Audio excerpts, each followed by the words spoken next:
কিসের এত অহংকার মানুষের? কিসের এত অহংকার? কিসের এত অহংকার? আপনার দোষগুলো যদি কথা বলতে পারতো, আপনার কয়েক কিলোমিটার এরিয়ার মধ্যে মানুষ আসতো না।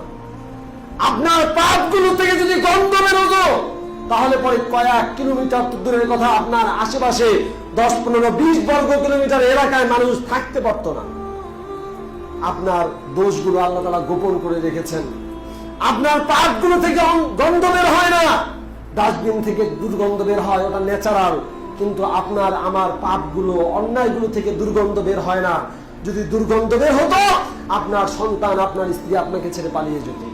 কত পাওয়ারফুল মানুষ আসলো আর গেল। আপনার ক্ষমতা হলো ততক্ষণ যতক্ষণ আপনার নিঃশ্বাসটা ছাড়বার পরে আবার নিতে পারছেন। আপনার নিঃশ্বাসটা যখন বন্ধ হয়ে যাবে, আল্লাহর কসম করে বলছি, ওই লাশটুকু কবরস্থানে রেখে আসতে 24 ঘন্টা সময় কার হবে না। কিসের দাপট? কিসের এত ক্ষমতা দেখাচ্ছেন?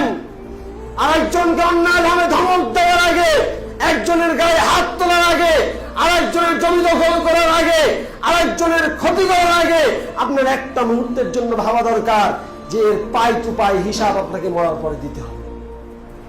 সম্মানিত উপস্থিতি, তাই আপনাদের কাছে সিহা করছি, আমি আমাকে সহ আপনাদের কাছে সিহা করছি, আসুন আল্লাহর দিকে ফিরে যাই, 5 ওয়াক্ত সালাত আদায় করি, নিজের গুনার জন্য আল্লাহর কাছে কান্নাকাটি করি, তাওবা করি, ইস্তিগফার করি, আল্লাহর কাছে মাফ চাই, মাফ চেয়ে আল্লাহর কাছে ফিরে যাই যে আল্লাহ মাফ করে দাও, জীবনে অনেক খারাপ কাজ করছি, আর করতে চাই না। বাকি কয়েকটা দিন, যে কয়েকদিন হায়াতে তাইয়্যিবা দাও, তোমার রাস্তায় কাটিয়ে দিতে চাই।